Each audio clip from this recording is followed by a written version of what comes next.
Students, welcome to VVIP। Now अब आपको हम ये सिखाते हैं कि ट्रिग्नोमेट्रिक रेशियो कैसे निकालेंगे कुछ स्पेसिफिक एंगल के।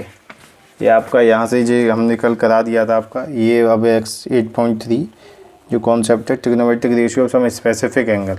दैट्स मीन्स यहाँ पे ये हमें एक टेबल दे रखी थी, वो हमें लर्न करनी है किस तरीके से क्या आना है। नेक्स्ट शायद ये है, तो मैं आपको सिखा देता हूँ, ठीक है। देखिए हम इस तरीके से ये लिख लेंगे।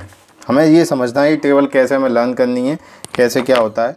जैसे कि हमने अभी सीखा sin 30 है, ठीक है जी। अब इसकी वैल्यू क्या होगी, sin 30 कहीं आ गया तो इसकी वैल्यू क्या होगी। दूसरी बात, अभी जो क्लास 10th में हमें जो एंगल यूज़ हुए हैं वो है 0, 30, 45, 60, 90। अब बच्चे कहेंगे 15 कहाँ है, sin 15 की वैल्यू कितनी हो। नो, हमें जो क्लास 10th के स्टैंडर्ड पे जो चीज़ें पढ़नी है वो पढ़नी है 0, 30, 45, 60 और 90, ठीक है जी। अब इसके अलावा हमें कुछ भी अभी नहीं पढ़ना है। तो देखिए अब इसको निकालने की तरीका है। देखिए यहाँ पे हमें फर्स्ट ये टेबल याद करनी पड़ेगी। हमने यहाँ लिख लिया एंगल, थीटा मीन्स एंगल, ठीक है। अब एंगल हमारे चेंज होते हैं। देखो यहाँ पे 0 या 30 या 45 या 60 या 90 या sine theta, cos theta, tan theta, cosec theta, sec theta, cot. ये तीन जो नीचे वाले हैं ये हमें अभी ध्यान नहीं देने। ये जो नीचे वाले तीन है ना, ये हमें ध्यान नहीं देने, ठीक है जी। अभी क्रॉस लगाया उसको, और ये ऊपर वाले को हमें अच्छे से समझना है, फिर हम ये सारे कर लेंगे, ठीक है। तो देखो sine theta equals to 0, 1/2, sine 30 की वैल्यू 1/2, साइन 45 1/√2, साइन 60 √3/2 और साइन 90 1। ये हमें याद करने हैं, ये इतने तो याद करना पड़ेगा।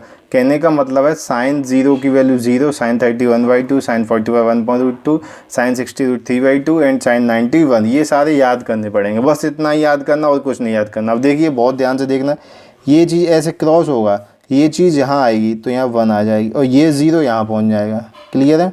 दोबारा समझाता हूँ। जैसे ऐसे होता है ना, कोई चीज़ यहाँ लिखी है ऐसे, यहाँ वाली वो यहाँ पहुँच जाएगी, यहाँ है वो यहाँ पहुँच जाएगी, ठीक है। अब यहाँ तीन चीज़ें बची, फिर ये वाली इधर पहुँचेगी, ये वाली इधर पहुँचेगी और ये जो बीच वाली वो सेम एज इट हो जाएगी, ठीक है। तो यहाँ पे आप देखिए अब ये क्या हो गया, sine cos theta equals to 1। अब हमने क्या कहा, इस चीज़ को यहाँ लेके आएंगे। देखो इसको इधर लेके आए, अभी बताए तो √3/2 ये हो जाएगा 1/2, यहाँ हो जाएगा ये सेम एज इट रहेगा तो 1/√2। अब मैं रिपीट करता हूँ, साइन थीटा की आपने याद की थी, कॉस थीटा ऑटोमेटिक बन गई। ये यहाँ पे आएगा, ये यहाँ जाएगा, ये इधर और ये सेम। अब नेक्स्ट आते हैं 10 में। और 10 में क्या होगा, जैसे कि आपके लिखा है 0 पहले लिखा है फिर 1 लिखा है। देखो 0 फिर 1, तो इन दोनों को डिवाइड करना है। 0/1 क्या होता है, सब बच्चे जानते हैं 0 होता है, तो हम ये लिख देंगे 0। अब सब में डिवाइड करना है। 10 में हमेशा डिवाइड करना होता है। 10 में इसलिए करना होता है क्योंकि 10 होता है वो sine theta upon cos theta. जब हम लिखते हैं ना sine theta upon cos theta, तब 10 आता है, या तब इन sine theta upon cos theta का जो फॉर्म, इन दोनों को कंबाइन करके जो चीज़ लिखेंगे वो टेन थीटा। या टेन थीटा का यदि टेन थीटा की जगह लिखना चाहें तो sign theta upon cos theta. ये अभी आगे वाली एक्सरसाइज में आप पढ़ेंगे, इससे भी नेक्स्ट 8.4। लेकिन फिर मैं भी समझा दे रहा हूँ ये ऐसा क्यों होता है डिवाइड, ठीक है। अब हमें 1/2 √3/2, ये साइन थीटा की साइन 30 की वैल्यू यही है, कॉस 30 की वैल्यू ये है। अब इन दोनों को डिवाइड करेंगे तो देखिए 1/2 फिर क्या लिखा है √3/2, देख लीजिए 1/2 √3/2, तो इनको √3/2, इससे ये कैंसिल हो गया तो ये क्या बचा 1/√3। तो यहाँ लिख देंगे 1/√3, ठीक है जी। ये पूरा सेम है, देखिए तो ये कैंसिल हो जाएगा तो यहाँ आएगा 1। तो 10 45 की वैल्यू 1। 10 में क्या डिवाइड करना, अब देखो √3/2 तो लिखिए √3/2 फिर अपॉन 1/2। जैसे ये लिखा है वैसे लिख दो, फिर ये लिखा है फिर नीचे डिवाइड में ये लिख दो। 2 से 2 कैंसिल हो जाएगा तो √3/1, तो इसका मतलब है √3 लिख दो, 1 का कोई मतलब नहीं। अब देखो 1 फिर ये अपॉन मान लीजिए 0 लगाया, अपॉन 0, 1/0 होता है नॉट डिफाइन। डिनोमिनेटर में कभी भी 0 नहीं आना चाहिए, डिनोमिनेटर में कभी भी 0 नहीं आना चाहिए, तो वो नॉट डिफाइन होता है। तो ये हो गया नॉट डिफाइन, NOT लिख दीजिए, नॉट डिफाइन, मैंने ND से नोट कर दिया, ठीक है जी। अब आगे आपके 3 बचे। अब देखिए समझने की कोशिश कीजिए। देखिए आपने क्या समझा था कि साइन थीटा का जो रेसिप्रोकल होता है वो 1/ कोसेक होता है।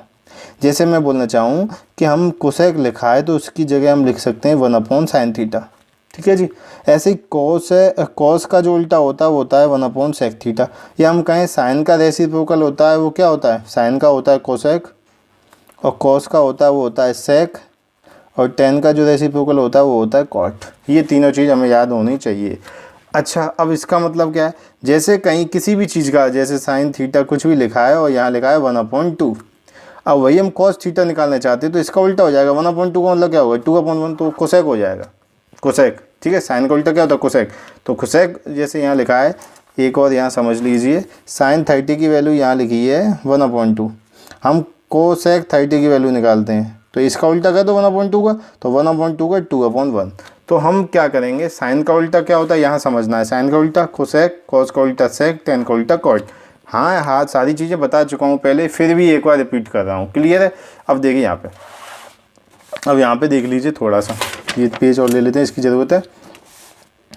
अच्छा, ये एक चीज़, ठीक है।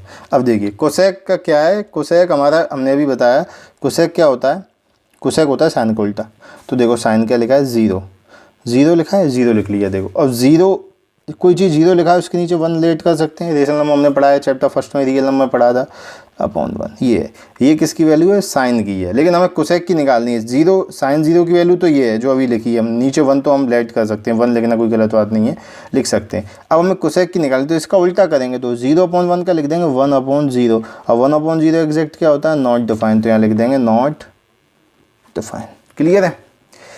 अच्छा जी, अब ये क्या है, साइन 30 की वैल्यू 1/2, हमें कोसेक निकालना है, तो साइन का उल्टा ही होता है कोसेक, हर चीज़ में साइन को उल्टे कर दीजिए, सब कोसेक निकलाएंगे। तो 1/2 का उल्टा क्या होगा, 1/2, तो 2/1, तो 2/1 लिखना कंपलसरी नहीं है, 2। ऐसे ये 1/√2 तो हो जाएगा √2/1, ऐसे √3/2 तो 2/√3। अब यहाँ 1 है, नीचे 1 ही होगा, जब ऊपर 1 है बेटा, नीचे तो हम 1 डिनोमिनेटर में तो लेट कर ही सकते हैं, तो ये 1/1, फिर उल्टा करेंगे तो क्या, वो वही रहेगा, तो 1 का 1। अब देखिए यहाँ पे सेक हमेशा उल्टा होता है कॉस का, कॉस ये 1 है तो 1/1 का 1, तो यहाँ 1 ही रहेगा। ये √3/2 तो 2/√3, 1/√2 का √2/1, ये 1/2 तो 2/1। और देखो 0, तो ये क्या है, 0/1, तो 1/0, that is not define, clear है।